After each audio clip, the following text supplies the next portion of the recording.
अस्सलाम वालेकुम नाज़रीन, आप यूट्यूब चैनल शाकिर महमूद अमान देख रहे हैं। आज की अहम खबरें आपके साथ शेयर करनी है। सबसे पहले हम बात करेंगे जुल्फी बुखारी की, जिन्होंने बहुत बड़ी स्टेटमेंट दी है और उनका ये कहना है कि वो डोनाल्ड ट्रंप से मुलाकात करेंगे और ओवरसीज़ पाकिस्तानियों को जो मुतहरिक किया, ओवरसीज़ पाकिस्तानी जिन्होंने डोनाल्ड ट्रंप को वोट किया, उसमें सबसे ज़्यादा अहम किरदार जो है वो जुल्फी बुखारी का था। वो डोनाल्ड ट्रंप से मिले और उन्होंने उसके साथ गुफ्तगू की और बहुत सी चीज़ें उन्होंने इमरान खान के हवाले से डोनाल्ड ट्रंप को बताई भी थी। और इस हवाले से डॉक्टर शहबाज गिल जो हैं वो एक ट्वीट कर भी चुके हैं। तो मैं आपके सामने कुछ चीज़ें रख देता हूँ। जुल्फी बुखारी का ये कहना है कि वो डोनाल्ड ट्रंप से जल्द मुलाकात करेंगे और इमरान खान के साथ होने वाली नाइंसाफियों बारे जो है वो आगाह करेंगे। जुल्फी बुखारी का ये कहना है कि ट्रंप की बेटी और दामाद मेरे ज़ाती दोस्त हैं। हमेशा डोनाल्ड ट्रंप की टीम मेंबर्स और खानदान के अफराद से राब्ता रहा है। ट्रंप की बेटी और दामाद के साथ मेरा बहुत पुराना ताल्लुक है। नौमुंतखब अमरीकी सदर ट्रंप की टीम के कई अरकान के साथ मेरा राब्ता अभी भी है और उनके दामाद जेरेड भी इसमें शामिल हैं। उनका ये कहना है कि वाशिंगटन जाऊंगा और उससे जाने से कबल इक़्तिदार की मुंतकली का जो है वो इंतजार करेंगे, यानी जब वो सदर बन जाएंगे तो उसके बाद वो वाशिंगटन जाकर इंसानी हकूक की खिलाफ वर्जियों, जमहूरी इक़्तिदार के खात्मे और पाकिस्तान में कानून की हुक्मरानी, बिलखसूस इमरान खान के केसेस की तवज्जो जो है वो मरकूज करवाएंगे और मुख्तलिफ मसाइल पर बात करेंगे। डोनाल्ड ट्रंप जो है वो इमरान खान बारे तशवीश का इजहार कर भी चुके हैं। डोनाल्ड ट्रंप इमरान खान को अदालतों की जानिब से सुनाई गई सजाओं पर मेरे साथ तशवीश का इजहार कर चुके हैं। ये कहना है जुल्फी बुखारी का। उनका ये कहना है कि ट्रंप के दिल में इमरान खान के लिए नरम गोश है, इनमें दोस्ती है और दोनों के दरमियान ताल्लुक को जोड़ने वाले तजर्बात भी मुश्तरक हैं। दोनों अपनी हुकूमत के इख्तिताम के बाद जिस किस्म के चैलेंजेस का सामना किया वो मुश्तरक हैं और इससे पहले जो है वो शहबाज गिल जो हैं वो गुफ्तगू कर चुके हैं। उन्होंने कहा कि 2 महीने पहले 3 मोतबर पाकिस्तानी जो हैं वो मुलाकात उन्होंने की थी और उस मुलाकात के अंदर उन्होंने काफ़ी चीज़ें जो हैं वो ट्रंप के साथ उन्होंने शेयर की थी। नाज़रीन, इसके हवाले से हमने कल भी आपको बताया था कि इस तरह की चीज़ें जो हैं वो ऑलरेडी हो चुकी हैं और उस हवाले से पाकिस्तान तहरीक इंसाफ जो है वो काम भी कर रही है। एक और खबर नाज़रीन जो बड़ी अहमियत की हामिल है, इस वक्त बैरून मुल्क मुकीम पाकिस्तानी ग्रुप ने PIA खरीदने के लिए जो है वो बड़ी पेशकश की है। उन्होंने मरहलावार 30 तनख्वाहों में और 100% तक इजाफा करने की भी पेशकश की है। निहाल ग्रुप है, वजीर निजकारी, वजीर हवाबाजी, वजीर दिफा समेत दीगर हुकाम को ईमेल इरसाल की गई है और इसमें यह कहा गया है कि PIA के 250 अरब की वाजबात की जो अदायगी है वो भी करेंगे और इसके साथ साथ उन्होंने 1.25 खरब से ज्यादा की पेशकश की है कि उसमें वो PIA को खरीदेंगे। मुलाजमीन की छांटी ना करने का उन्होंने कहा है कि मरहलावार 30 तनख्वाहों में से 100% इजाफे की भी पेशकश की है और कौमी एयरलाइन के लिए फ्लैट में जदीद तैयारों की शमूलियत की भी यकीन दहानी करवाई गई है। PIA की निजकारी के लिए हुकूमत को जो है वो 10 अरब की बोली मौसूल हुई थी। 31 अक्टूबर को PIA की निजकारी के हवाले से हुकूमत को नाकामी का सामना करना पड़ा था। निजकारी के लिए वफाकी हुकूमत को एक बिड की तरफ से जो है वो 10 अरब की बोली मसूल हुई थी, यानी ब्लूवर्ड सिटी ने कहा था और उसके बाद वो कहते हैं कि 30 से 85 अरब देने के लिए भी वो तैयार हैं। लेकिन ये एक बहुत बड़ी बोली है। ये एक अलहदा बहस है कि क्या PIA को फरोख्त करना चाहिए या नहीं करना चाहिए। मैं तो इसके हक में नहीं हूँ, ये पाकिस्तान का सासा है, इसको बिल्कुल किसी सूरत जो है वो फरोख्त नहीं करना चाहिए। लेकिन देखें आने वाले दिनों में क्या चीजें जो हैं वो फाइनल होगी। दूसरी जानिब नाज़रीन, chief justice of Pakistan justice Yahya Afridi ने एक अहम इजलास आज तलब किया था ATC अदालतों के हवाले से। तो इसके हवाले से भी हमने खबर दी थी कि किस तरह जो ATC के जजेस हैं वो जल्दी अब फैसला करना चाह रहे थे, जिसमें उमर सफार चीमा बाकी दीगर जो रहनुमा उन्होंने अपनी दरखास्तें वापस ली थी क्योंकि वो मुस्तरद कर रहे थे। वो ये चाहते थे कि जल्द से जल्द हम इनकी दरखास्तें मुस्तरद कर दें और मुस्तरद करने के बाद ये हमारे खाते से निकलकर लाहौर हाई कोर्ट के खाते में पड़ जाएंगे। जी हमने तो मुस्तरद कर दी थी।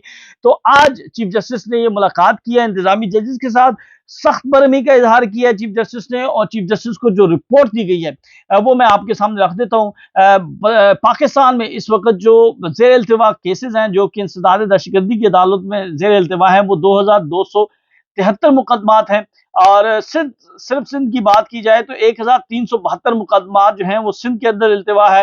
इजलास का मकसद ये था कि ATC मुकदमात की मौजूदा सूरत हाल और कारकर्दगी का जायजा लिया जाए। दहशतगर्दी मुकदमात में जल्द इंसाफ की फराहमी के लिए दरपेश मुश्किलात जो हैं उनका जायजा लिया जाए। चीफ जस्टिस ने मुकदमात के बोझ पर تشویش کا اظہار کیا اور چیف جسٹس نے مقدمات کی جلد نمٹانے کی اہمیت پر زور دیا ہے۔ چیف جسٹس نے یہ کہا ہے کہ تمام ججز پر ذمہ داری ہے کہ وہ انصاف کی فراہمی کے لیے غیر جانبداری سے قانون پر عمل کریں، ججز کسی بھی دباؤ یا ہچکچاہٹ کے بغیر فیصلے کریں۔ اجلاس کی شرکت میں ناظرین سپریم کورٹ کے جج جسٹس جمال مندوخیل، جسٹس محمد علی مدد شریک تھے، جسٹس مسرت ہلالی، جسٹس ملک شہزاد احمد اور ATC ججز اجلاس میں شریک تھے۔ تو خبر یہ بھی ہے کہ جسٹس ملک شہزاد کو جو ہے وہ انتظامی جج جو ہے وہ لگایا جا سکتا ہے، اور ان کے لیے ان کا نام جو ہے وہ فائنل کر دیا گیا ہے، اور ایک دو دنوں میں آنے والے دنوں میں آپ کو اس حوالے سے جو چیزیں ہیں وہ سامنے آ جائیں گی۔ ناظرین مولانا فضل الرحمان جو ہیں وہ لندن گئے ہیں، جانا چاہیے، لیکن وہ لندن جو گئے ہیں، جو سب سے اہم چیز ہے کہ وہاں پر ان کا جو استقبال ہے وہ پاکستانی کمشنر ڈاکٹر محمد فیصل نے کی ہے۔ کیا پاکستانی ہائی کمیشن کا استقبال کر سکتا ہے؟ JUI کے رہنما بھی جو ہیں وہ ہیتھرو ایئرپورٹ پر موجود تھے، لیکن ان کو جو اسپیشل وہاں پر ریسیو کرنے کے لیے جو ہیں وہ پاکستانی ہائی کمشنر گئے ہیں، تو اس سے کچھ تال میں کالا لگ رہا ہے۔ مولانا فضل الرحمان 10 روز جو ہیں وہ لندن میں قیام کریں گے، اور اس نجی دورے میں وہ کئی اہم ملاقاتیں کریں گے۔ لندن کے اندر جو ہے وہ کچھ دنوں تک نواز شریف بھی پہنچ رہے ہیں، تو کیا لندن میں جو ہے وہ مولانا فضل الرحمان نواز شریف سے بھی ملاقات کریں گے؟ اور پھر حکومت کا یہ پروٹوکول دینا، ہائی کمشنر کا جانا جو ہے وہ ایک سوالیہ نشان ہے۔ آنے والے دنوں میں کچھ چیزیں اور زیادہ واضح ہوں گی، کیونکہ اس سے پہلے ہمیں یہ ذرائع بتاتے ہیں کہ مولانا فضل الرحمان کو یہ کہا گیا تھا کہ وہ جیل میں جا کر مولانا فضل الرحمان، محمود اچکزئی سمیت دیگر اختر مینگل ہیں، ان کو یہ تجویز دی گئی تھی کہ آپ جیل میں جا کے عمران خان سے ملیں، اور جو سوابی کے اندر ایک جلسہ ہونے جا رہا ہے یا دھرنا ہونے جا رہا ہے یا ایک اکٹھ ہونے جا رہا ہے، تو اس کے اندر بھی شامل ہونے کی تجویز دی گئی تھی، لیکن اس تجویز کو رد کر دیا گیا تھا۔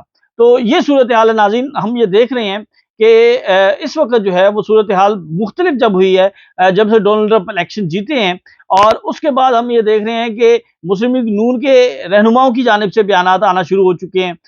وہ بار بار یہ بات کر رہے ہیں، یعنی آج رانا ثناء اللہ یہ کہہ رہے تھے کہ ہم عمران خان کو دینے کے لیے تیار، اگر ٹرمپ مانگتا ہے تو ٹرمپ کیوں مانگے گا؟ وہ سابق وزیر اعظم ہے، وہ پاکستان کے اندر رہنا چاہتے ہیں، اور آج انہوں نے اپنی گفتگو میں بھی واضح کہا کہ انہوں نے کہا کہ وہ کسی صورت جو ہے وہ کسی بھی ملک نہیں جائیں گے، آپ ان کا نام مستقل طور پر ECL میں ڈال دیں، لیکن اس کے باوجود وہ کسی بھی دوسرے ملک جانے کی خواہش نہیں رکھتے۔ میں کچھ آپ کے سامنے جو ہے نا خواجہ آصف کے، شہباز شریف کے کچھ بیانات رکھ دیتا ہوں۔ انہوں نے جو اس سے پہلے بیان دیے تھے، یعنی ایک بیان تھا خواجہ آصف کا 31 مارچ 2022 کو انہوں نے دیا تھا۔ ان کا یہ کہنا تھا کہ امریکہ چاہے تو پاکستان کے لیے بے شمار مشکلات کھڑی کر سکتا ہے، ہمیں جو وینٹیلیٹر لگے ہیں یہ امریکہ کی مرضی سے لگے ہوئے ہیں، امریکہ تارے نکال دے تو ہم بھوک سے مر جائیں گے۔ اور وزیر اعظم شہباز شریف نے جب انہوں نے کیا تھا کہ خواجہ آصف یہ کہہ رہے ہیں کہ ہم وینٹیلیٹر پر ہیں، تو آپ اس پر کیا رد عمل دیں گے؟ تو شہباز شریف نے کہا تھا کہ beggar can not be choosers, یہ بیان دیا تھا شہباز شریف نے، اور یہ ساری چیزیں جو ہیں وہ اس وقت شاید سرخیاں بھی بنی تھیں، اس وقت جو ہے یہ باتیں کی جاتی تھی، لیکن آج ہم یہ دیکھ رہے ہیں کہ پھر ایک مرتبہ جو ہے وہ خواجہ آصف ہوں، رانا ثناء اللہ ہوں، دیگر مسلم لیگ نون کی قیادت ہو، تو وہ متنازع بیانات دے رہی ہے۔ اس سے پہلے وہ اپنے ٹویٹ کر ڈیلیٹ بھی کر چکے ہیں۔ آخر میں ناظرین سپریم کورٹ کے حوالے سے کچھ چیزیں آپ کے سامنے رکھتے ہیں، یعنی جو سپریم کورٹ کے ججز ہیں ان کے الاؤنسز میں ہوش شبہ اضافہ کیا گیا ہے، اور نوٹیفیکیشن جاری کر دیا گیا ہے، اور اس کی منظوری بھی ہو چکی ہے۔ اس کے مطابق جو ججز کا ہاؤس رینٹ پہلے اس سے پہلے 68,000 تھا، وہ بڑھا کر 3,50,000 روپے کر دیا گیا ہے، اور سپریم کورٹ کے ججز کا جو جوڈیشل الاؤنس 3,42,000 تھا، اسے بڑھا کر 10,90,000 کر دیا گیا، اور قائم مقام صدر نے اس کی منظوری بھی دے دی ہے۔ یہ کیوں اس میں اضافہ ضروری تھا، جبکہ آپ 34 ججز بھی کر رہے ہیں، آپ جو ہیں وہ آئینی بینچ بھی بنا رہے ہیں، آپ نے مختلف ترامیم بھی کر لی ہیں، تو اب یہ چیزیں جو ہیں اس میں اضافہ کر کے جو ججز ہیں ان کے لیے جو ہے ایک نرم گوشہ پیدا کرنا ہے کہ حکومت جو ہے وہ ہمارے لیے بہت سی آسانیاں پیدا کرے گی، تنخواہوں میں اضافے ہوں گے، جوڈیشل الاؤنس ملیں گے، رینٹ کے الاؤنس میں اضافہ ہوگا۔ تو اس وقت حکومت جو ہے وہ یہ چاہتی ہے کہ ججز کو اپنے کنٹرول میں کرے۔ پہلے انہوں نے آئینی طریقے سے کنٹرول کیا، اور اب شاید مالی طریقے سے کنٹرول کرنا چاہتے ہیں۔ کل آپ سے دوبارہ ملاقات ہوگی، تب تک کے لیے میں اجازت دیں، اللہ حافظ۔